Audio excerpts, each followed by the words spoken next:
Well, look, I want to start off. Let's have a huge round of applause for Jennifer for putting all this on together. Look, always have to appreciate people who take action to make things happen. This is a really exciting moment because I know this is like this is at UC Davis, but it's not really a UC Davis event. And the cool thing about that is that this could be happening in medical schools all across the country. And there are educators like you're going to see today. All of the educators live here in Sacramento, practice in the Sacramento area, and have been like ahead of the curve on doing this kind of care. And ultimately, the good news is that there's been these practitioners that have gone ahead to do this before it was cool, and now it's cool, and now you guys are going to find out about it today. All right, so I made a show called the Functional Forum. I've been involved in this world for 15 years. I went to functional medicine conferences like these in like 2010, 2011, and I was like, why isn't anyone videoing this stuff? Like, this is groundbreaking ways of dealing with chronic disease. And also, it was hard to get to the conferences. You had to fly there. You had to pay like $300 a night to stay at the hotel. And I was like, this is never going to spread if we don't make it easier. So I created a show called the Functional Forum. It's 90 minutes. It's on the first Monday night of every month. It's been going for over 6 years. You can watch every episode on our YouTube channel. It's youtube.com/functionalforum.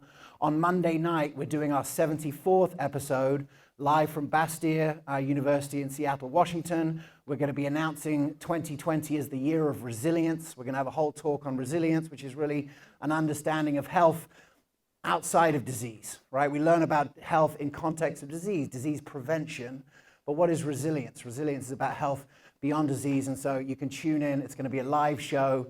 About the first 35 shows were live out of New York, and then we started doing it differently, but I moved to Sacramento a year and a half ago because my wife's family's from here, and we also have meetup groups around the world. So at one point we had 400 meetup groups. If any of you will all be welcome. Dr. Burke, who you see later, runs one in Folsom. We're going to actually have a big push in 2020 towards having more and more meetup groups. So any of you are welcome to start the Davis meetup group. But ultimately, we're looking to make it easy for doctors to find out about functional medicine. So I'm going to be talking about the future is functional. Just a little bit about me. This is, I created a business called The Evolution of Medicine. It's really to help doctors make the switch into functional medicine. Ultimately, what you're going to see today is that in this room, there are doctors not just in private practice, which if you go back 3 years, the vast majority of doctors doing functional medicine were in private practice outside of the system. Today, you're going to hear from doctors who work at Sutter, work at Marshall Medical, work at Adventist Health. All of these groups are getting on board with functional medicine for the reasons we're going to see today. And so the first book was really on how to quit the system and start your own private practice. This next book, The Community Cure, is really about how to deliver functional medicine inside systems. So, you guys familiar with this quote? You should be already. Half of what you learn in medical school will either be shown to be either dead wrong or out of date within 5 years of graduation. The trouble is that no one can tell you which half, so the most important thing is to learn on your own. And I would say it's not just half, because what you're going to realize throughout through your medical education is that there's a lot of funky things that people are doing with statistics to overestimate how valuable drug-based therapies are. That's part of living in a world where it's all for-profit businesses. And ultimately, what you're going to hear about today is lifestyle changes that have been the basis of medical systems that have lasted for 5,000 years. They've stood the test of time. And so ultimately, this is something you're going to have to let them know, but I would say you can bet on what you're going to hear today a lot more clearly. And there's real reason why you have to be here and why it's important that you're here today, because we have a problem. And the problem is that we are sicker than ever before. And ultimately, for the first time in human history, life expectancy in America has reached its peak and is going down. It's not good. And younger generations use healthcare services at higher rates than their parents. So already we have the most costly health system ever created, ridiculous, right? And it's going to bankrupt the country and every other country in the next 10 years if we don't do something different. And this is from Blue Cross Blue Shield. This is a report that came out last year showing that essentially millennials and Gen Z are way sicker than their equivalent were 20 years ago or 30 years ago. And that health peaks at age 27 and then falls off dramatically. and this is a problem, and we're going to have to do something about it. So how are we going to think about this? I'm going to give you 5 points today to think about. Now, I'm not a physician. I have no medical credentials at all. I started this show because I realized, like, I did a degree in health economics in the UK, and I came to America. I was born in America, so I have the degree, but I'm on a 15-year mission to work out how to flatten that cost curve. Because if we don't flatten that cost curve, we're going to bankrupt every economy. And it's not a matter of who pays the bill either. The cost curve is going like that in the UK, and they've got single-payer healthcare. The truth is that if everyone's on unlimited numbers of drugs, you can't control healthcare costs. We need to have a baseline of self-efficacy, right? We need to keep people well and get people well, and that's the science of functional medicine. So one of the baselines that we're going to talk about today is the fact that acute care and chronic care, acute conditions and chronic conditions are very different. So let me just give you a couple of graphs. Now, these graphs are graphs from my book, The Community Cure. This is the most updated understanding of what goes into health, right? 20% is access to care and quality of care, 30% are health behaviors, 40% are socioeconomic factors, and 10% is the physical environment. Doctors can't solve this, right? A doctor is only really maybe 20%, 50%. If you can provide some lifestyle care, you're going to hear about lifestyle and behaviors. But ultimately, if we really want to help people get better and stay better, we need to access all of this. The hardest part is the physical environment, right? It's very difficult to change where people live, but ultimately all the rest of this is modifiable. And what you're going to see today and what I'm going to share is ultimately what my focus is practice management. How do you run this medicine in a way that makes it affordable, sustainable? And we're going to talk about that as we go through. So there's a word that I want you guys to understand, which I think is a really, really important word. It's called biopsychosocial. Anyone ever heard that word before? Right, a lot of mental health is considered biopsychosocial. There are biopsychosocial frameworks for mental health. But ultimately, what I'm here to tell you today is that the majority of chronic diseases with a lifestyle component are biopsychosocial in nature, which means there are biological reasons why people get sick: genetic vulnerability, neurochemistry, immune stress response. There are psychological issues: self-esteem, coping skills, temperament, all of those kind of things, interpersonal relationships. And there are social environmental issues. There are social environmental reasons: loneliness, school, peer group, lifestyle, socioeconomic status, culture. If you look at chronic disease through that lens, it becomes clear that this is what's driving. Why do people make terrible lifestyle decisions? It's because that's what the rest of the community is doing. That's what their peer group is doing, right? They're not choosing to be unhealthy because they want to get a chronic disease. They're doing it because that's literally what the culture is incentivizing and providing. That is the structure that we have today. And so if we look at health through that biopsychosocial model, we have to think, well, what is a relevant cure for that? If you take nothing else away from this weekend, I want you to look at this, right?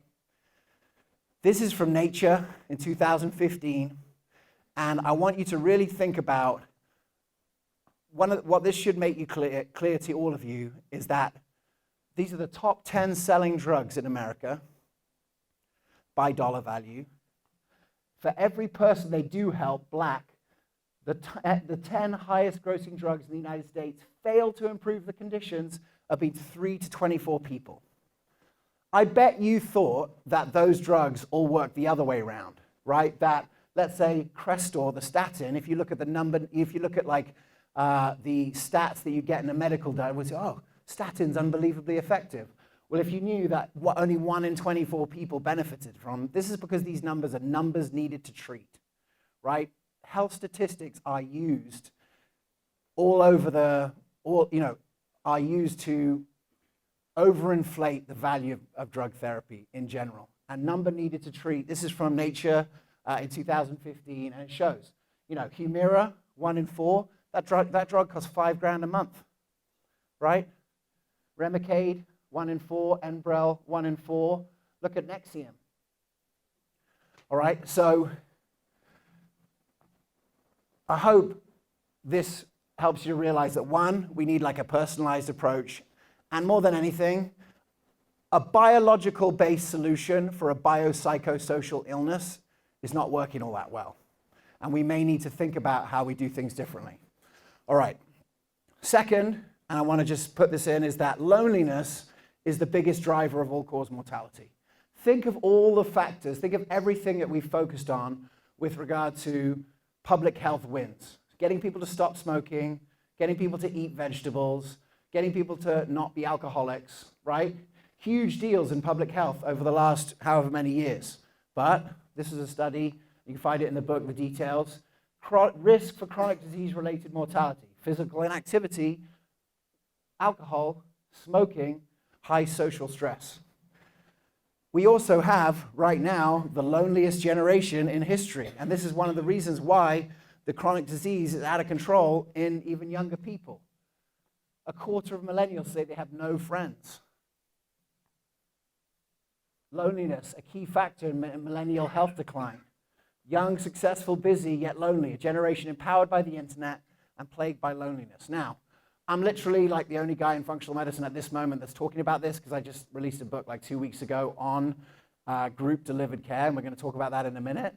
But, you know, forever, functional medicine has been about the root cause. What you'll hear from all these incredible physician educators throughout the day is that we need to get to the root cause of chronic disease. And in a lot of cases, the root cause is the lifestyle, or the root cause can be a hidden infection, or the root cause can be, you know, all kinds of different levels, inflammation. It can be these kind of things. But ultimately, this is a root cause that no one's really talking about. And part of the reason why I'm here today and not hanging out with my daughter is because I want to imbue the next generation of clinicians to understand that we need to practice in a way that solves for loneliness. Because ultimately, if people are just getting lonelier and lonelier and just sitting at home doing TikTok, we're all screwed, right? And we need to start acting like it. Okay, so this is the book, The Community Cure. It's out. You can get it on Kindle for 99 cents. We made it free for as long as we could. The whole point of this book is really to talk about what we're going to talk about here. All right, so the third point that we're going to build on today, functional medicine is an appropriate way of dealing with chronic disease, and here's why. So I've been telling people this, and everyone in this group has been telling people this, like functional medicine's great. But for the first time in October, we were kind of proved right. Because for the first time in JAMA, October 25, 2019, it was in there. Association of Functional Medicine Model, a Model of Care with Patient-Reported Health-Related Quality of Outcomes Measures. Basically, people got better, faster, and more better with functional medicine than they did with family medicine at the Cleveland Clinic. Right? So it wasn't just being compared to the family medicine doctor down the road, it was being compared to the gold standard of family medicine at the Cleveland Clinic, and it was way better. And you could go in and see the statistics there. There's some more statistics that have come out on it, but this is a big moment for the movement. And when Jennifer put on this conference, this hadn't even come out. And we've been talking about this for years, but this was a big moment for the movement. And this is why. So whatever you think functional medicine is, and whatever you hear about today about how people are practicing, ultimately, I want to spend about 5 or 10 minutes talking about this thing, because this is functional medicine, right? This is essentially a way of mapping in. What functional medicine really is to me and what inspired me as an economist is because I realized that we needed to do we needed to do chronic disease care very differently. We need to do chronic disease care where the goal was self-efficacy, where people would be independent of the healthcare system just well. Right? If you look at the healthiest places in the world, in the blue zones, right? There's one in Loma Linda, California, but all the rest are in Costa Rica and these other places around the world where people live to age 100 without chronic disease. Is it because there's an epic functional medicine center down the road? It's definitely not. It's because the culture reinforces healthy behaviors, and people do healthy behaviors as the default. And ultimately, if we're going to reverse chronic disease, we need to take a biopsychosocial approach. So what this is a way of mapping a new patient visit. When you have a patient come in and you want to know what's going on with them, it's about mapping them in to a structure that helps you to understand what's going on. So let me just take you through some of this. So the first thing that we do that you don't see on here is the timeline, right? A timeline is a massively important thing. And you do a kind of a timeline, but let's just say if you're in primary care, how long do doctors listen before they cut off their patient? What, 11 seconds? Is that enough time to get a detailed timeline of the causes that got this person to be chronically ill at this moment? Hell no, it's not. No way. You need to have some time to be able to really understand the patient and everything that's happened. And we live in a world of transgenerational epigenetics, right? If you don't know what that means, just go and watch the news and look at the grandkids of the people that we sprayed with Agent Orange in the Vietnam War, right? The grandkids are deformed. Why? Are they getting Agent Orange? No. Their genetics are being influenced by the Agent Orange that we sprayed on 2 generations back, right? So not only is it about what this person has been, subject to in their lives, but it's also, their parents and grandparents. We need to understand this person in that context. Ultimately, what you see here in the middle is what functional medicine is all about is understanding why things happen. Like, how did we get here? And one of the things that patients hate is they come to the doctor and they're like, oh, the doctor says, we've done all the tests and we see that you have lupus. Doc, how did I get lupus? What happened? How did I go from I was healthy a while ago and now I've got lupus? And no one can explain it. A functional medicine doctor can explain it. How? One, if you do a long intake, and a detailed intake, and you see that between the ages of 0 and 3, they had 15 courses of antibiotics, right? And then, there were these other moments where they had like diarrhea and all these kind of things. It's like, oh, I didn't think it was that bad. You can actually see the progression, right? 15 doses of antibiotics before the age of 3 completely wipes out the gut flora. You're dealing with a very different physiology than if a kid who's never had antibiotics in their life. And that was a sort of a triggering moment that over the next 10 years became lupus, or 20 years, right? This is how long it takes. The latest research on Alzheimer's is like the process of the beta amyloid plaque buildup starts 25 years before you have the symptoms of Alzheimer's, right? So we need to understand health in this place. And ultimately, here in the middle, you'll see there are these 7 areas: assimilation, structural integrity, communication, transport, biotransformation and elimination, energy, defense and repair. These are the 7 core processes of the body that break down. What functional medicine basically is on one hand you have optimal health, and on the other hand you have a disease diagnosis, and over here you have death, right? But the disease is here. There's this huge gap, right? There's this huge gap that exists. And before, you're obviously not at 100%, but most people are somewhere in this gap. In fact, most people have a diagnosis. 60% of people have a chronic disease in America. But ultimately, most people are living in this gap. That gap can be measured in function, right? That is functional medicine. It's understanding the gap between total health and disease, and you're being diagnosed with a disease. And ultimately, that is becoming more and more measurable. All the wearables, all these new tests, metabolomics, all of this stuff is happening right now for us to be able to measure that gap. And ultimately, what functional medicine does is give you essentially a score on each of those systems. So maybe, the communication pathways in the body are not at a point where it's caused you to have a diagnosable illness, but it's certainly not at 100%. So we have to be able to understand that gap, and there are questions to ask, there's ways to look at symptoms to be able to understand that gap. At the bottom here, you have the modifiable personal lifestyle factors, right? These are the things that if you do consistently over time, lead you to be healthier, and if you don't do over a period of time, lead you to become unhealthier. There are statistics to show that 98.3% of Americans are not doing the things that will make them healthy now or keep them healthy in the future. But look at this. So sleep and relaxation, right? The quality and quantity of your sleep is super important, and there's tons of science coming out that. It's not just like how you sleep, but ultimately we've worked out in the last few years, ask a Chinese medicine person, they'll tell you they've known this for 5,000 years, but each one of our organs has like a circadian rhythm, right? And if you disrupt that circadian rhythm, some of you are going to go and work in the ER where you work at night under lights like this, 5 days a week. That messes with the circadian rhythm in a really significant way. And ultimately, so sleep and relaxation is a big thing. Exercise and movement is a big thing. Nutrition is a big thing. Stress is a big thing. All of these are contributing to chronic disease. But look at the right bottom corner. What do we see there? Relationships. Functional medicine is appropriate for chronic disease because it is a biopsychosocial operating system.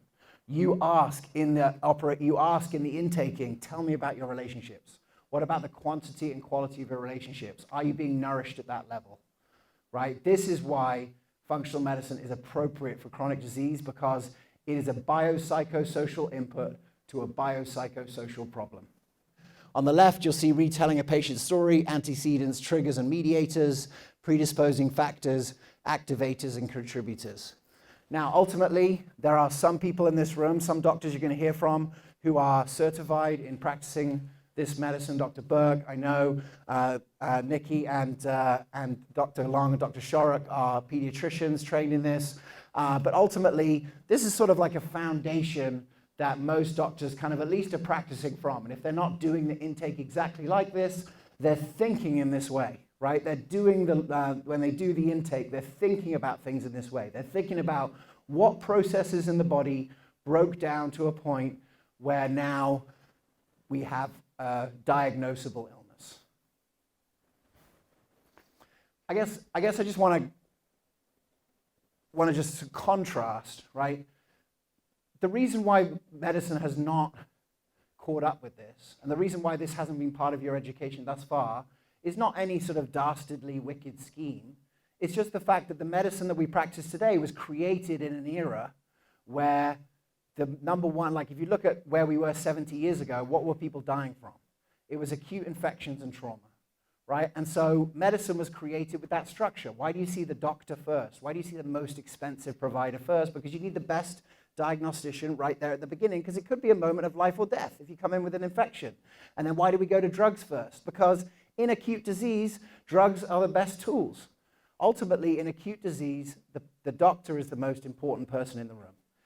In chronic disease, in lifestyle-driven chronic disease, the patient is the most important. And inspiring that patient to participate in their health is the new skill set. You know, I heard someone say that patient engagement is the next blockbuster drug, right? So we need to get good at engaging patients, and that's what we're going to talk about here today. All right, so you're going to hear all the best clinical information for the rest of the day. So it's not my job to do that. I don't even try to do that. But what I will do today is to share with you a little bit about what it looks like to practice functional medicine today. Because ultimately, you guys are right on the cutting edge, because if you go back a few years, it was all private practice and it was mainly cash, because the doctors that, you know, it's very hard to do the 90-minute intake that's necessary in order to, you know, to really get to the root of things in an insurance environment. There are doctors you're going to see today who have nailed it and are doing it in the system, but ultimately, functional medicine at this moment in time is currently unaffordable, right? If doctors are doing it for cash outside of the system, which makes a lot of sense, like you can have complete control about how you do it, and there's been so many books and everything written on functional medicine that the demand is going up, podcasts, it's everywhere, right? It's everywhere. If you Google it, if you look on Google Trends, it's literally going up like this because people are realizing that we're doing chronic disease wrong. People are suffering, right? But so far it's been unaffordable. Most doctors have been practicing doing cash. 60% of Americans don't have $1,000, right? So, you know, available for a medical emergency, never mind going to see a doctor who's operating outside of their health plan, right? So the first thing is unaffordable. Second, it's kind of inaccessible. You're lucky here in Sacramento, honestly. This might be the most accessible functional medicine place in the country, maybe in the world, actually definitely in the world, because there's no place around the world where there's more functional medicine happening than America, right? So it's inaccessible.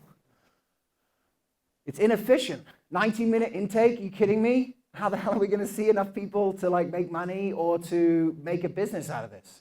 Unbelievably inefficient.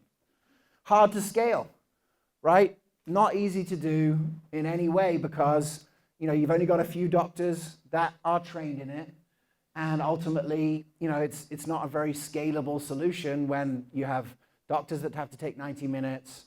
Maybe you're going to throw in a health coach here or there to help with the lifestyle factors, but it's been really hard to scale. And look, I'm telling you that functional medicine is built on behavior change. Behavior change is hard. If behavior change was easy, we wouldn't be having these kind of conversations, and we'd already have a much better functioning health system. Behavior change is hard. These are all the reasons why functional medicine, in its first iteration, has been difficult. And ultimately, this is one of my favorite quotes: shouting self-care at people who need community care is really how we fail people. And ultimately, what I'm here to do today, and what I want to share in the last 5 minutes here, is to get you guys on the cutting edge of a revolution in functional medicine, which is that community is the cure. And that's why my book's called The Community Cure. And ultimately, over the last 5 years, in 2015, I did my TEDx talk on community being the cure. And over the last 5 years, I've just been looking, as an economist, how do we make this available to everyone?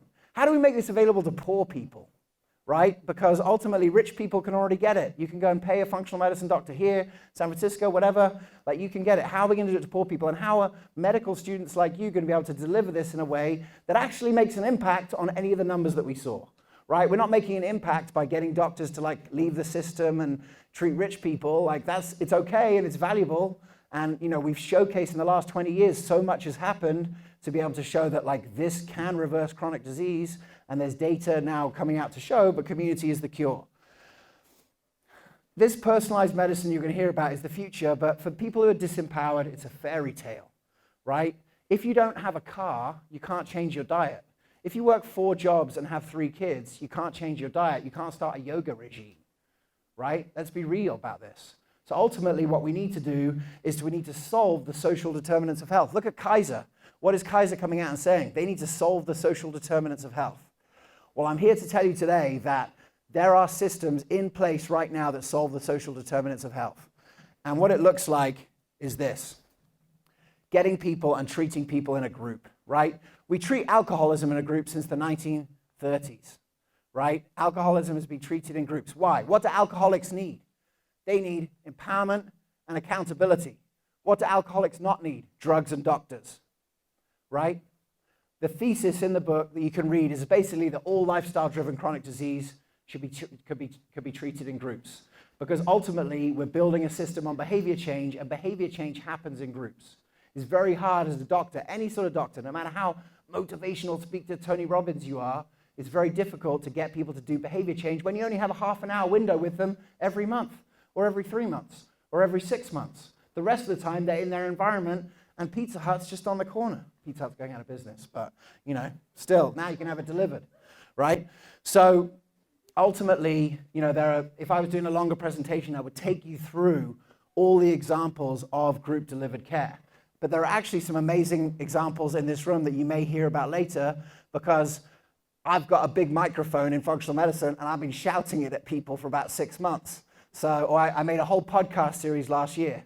But I'll just give you one example, because this should give you the credibility that you're looking for. So, Cleveland Clinic.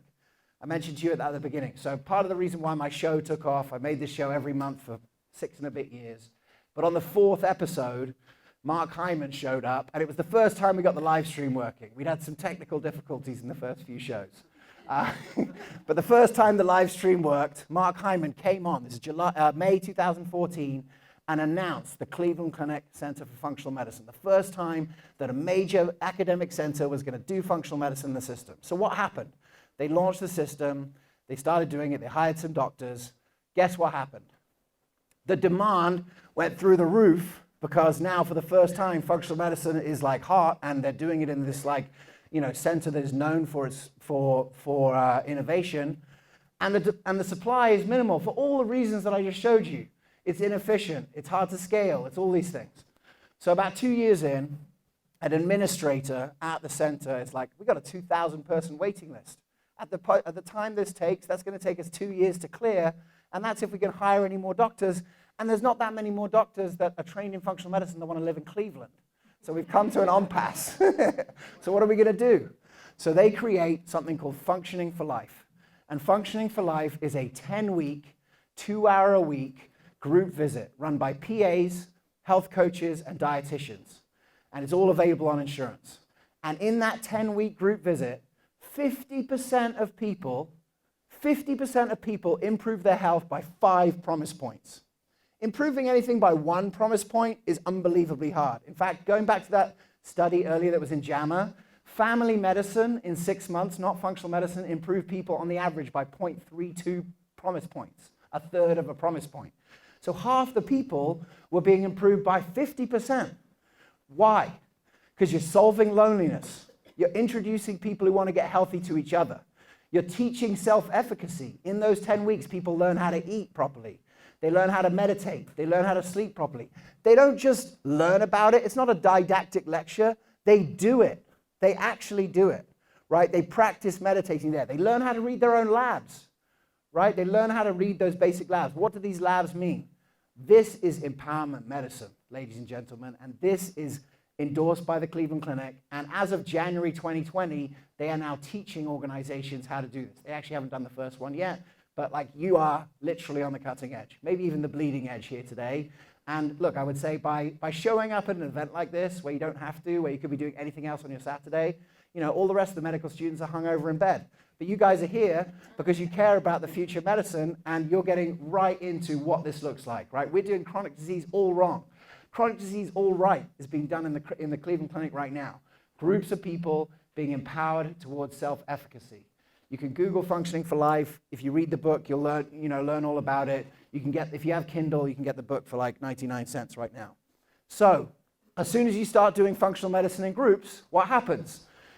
It's affordable. It's available on insurance. Dr. Eagler's here. He's the medical director over at Adventist. He's starting to do it in groups here in Adventist. Adventist has, 21 hospitals, 300 centers. Like, look at the next 10 years of the trajectory of Adventist to deliver this kind of thing. It's happening, and it's starting right here in Sacramento. It's affordable. It can be done on insurance.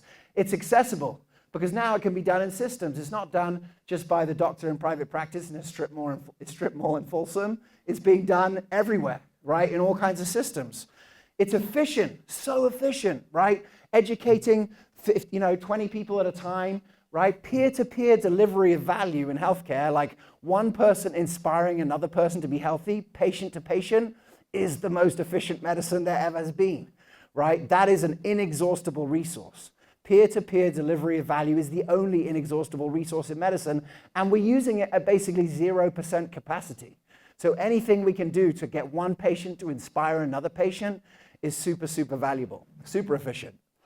It's scalable, right? In the Cleveland Clinic, you don't even get to see the doctor until you go to these 10-week group visits.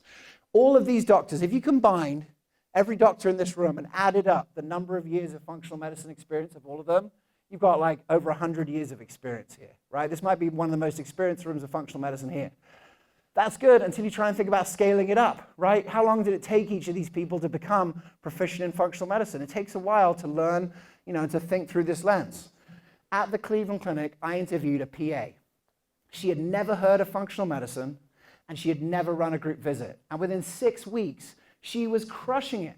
Because guess what? There's a curriculum. You teach the curriculum, you get people to talk about each other, you ask the right questions, value is created. It's a completely scalable model. The last thing is that in groups, transformation is the default, right?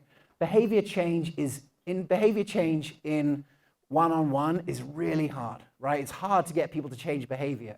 Anyone who's ever seen patients or knows you want to get people to be healthier, it's not easy. In a group, transformation is the default. And I want to give you one example of how this works, and it's from the book as well. Has anyone in here ever heard of Dr. Terry Walls? Right? Dr. Terry Walls, if you haven't seen it, go and check out her TED Talk. This is a woman that was in a wheelchair. She was a physician at the VA with progressive MS in a wheelchair. She basically realizes there's a lot that you can do for brain health through lifestyle, and goes at it. And she eats 9 cups of vegetables every day since then, and has just transformed her health to a point where now she rides a bike. She's unbelievably active. She's everywhere, educating all around the world. Progressive MS, healthy, right? So you think, okay, that's a fluke. Lucky, is that even possible to replicate? So she starts working in the VA, and she starts a diet and lifestyle center. And it's going really well. She gets kicked out of the MS Society because they're like, you're giving people false hope. She gets kicked out of being able to lecture at the VA because this has no science. She's like, okay, let's see. So she starts putting these groups together, right? Groups of people coming together to do the protocol and support each other. Let me tell you what she finds that if you don't understand anything else from today, I think is unbelievably important. She finds in those groups, it's the same thing. Why does Terry Walls start groups? It's the resource constraint. She did a talk that's been seen by 4 million people. Everyone with progressive MS in the world is like, damn, I didn't know there was any plan, right? I didn't know there was any coming back. There's certainly no drugs that work. I'm going to try it. So everyone wants to come to Iowa and come and do the program with Terry Walls. So she starts doing the group. And what happens? she sees something absolutely incredible, which is the people in the group are more inspired by the other people in the group who have made a little bit of change than her. And she's the one that reversed her MS and is like the hero of the whole thing. Is that incredible? It's totally incredible, right? So what that is like the person sitting next to her who's like, oh, I've got these symptoms and I just started doing the diet and I've had like this incremental improvement. The person's like, hey, that person's just like me.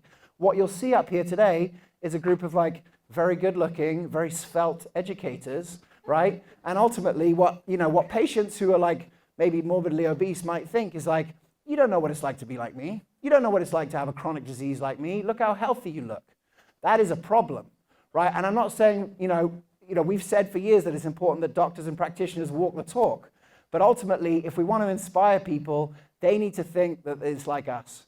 And that story from Terry Wahls, I think, is really important because it shows that even the guru, right, is not, even though I can show you a picture of me, if I'm Terry Wahls, I can show you a picture of me in a wheelchair, and here I am now cycling 10 miles to get to this lecture today, right? It's more inspiring to see someone who's just making incremental changes. So, that's why we have to deliver. So where what used to be hard, where behavior change was hard, now it's transformative. So I hope today, more than anything, what I wanted to do is just to set the tone, right, for today. You're going to hear incredible educators who are literally reversing chronic disease. You're going to hear about pediatrics. You're going to hear about cardiometabolic. You're going to hear about psychiatry. You're going to hear about family medicine. Every silo of medicine that deals with chronic disease is being disrupted right now by functional medicine. And there is a chance, going back to the quote that I had at the beginning, is that by the time you graduate and by the time you're actually delivering care, what you're learning right now in medical school might be completely done. Because as you saw from the beginning, the drugs don't work as well as you're being told that they work. And lifestyle and empowerment and these kind of things works and has worked consistently. And so I'm super excited to be here. This talk is called The Future of Functional. I'll be around all day. Thank you so much and enjoy the rest of the day.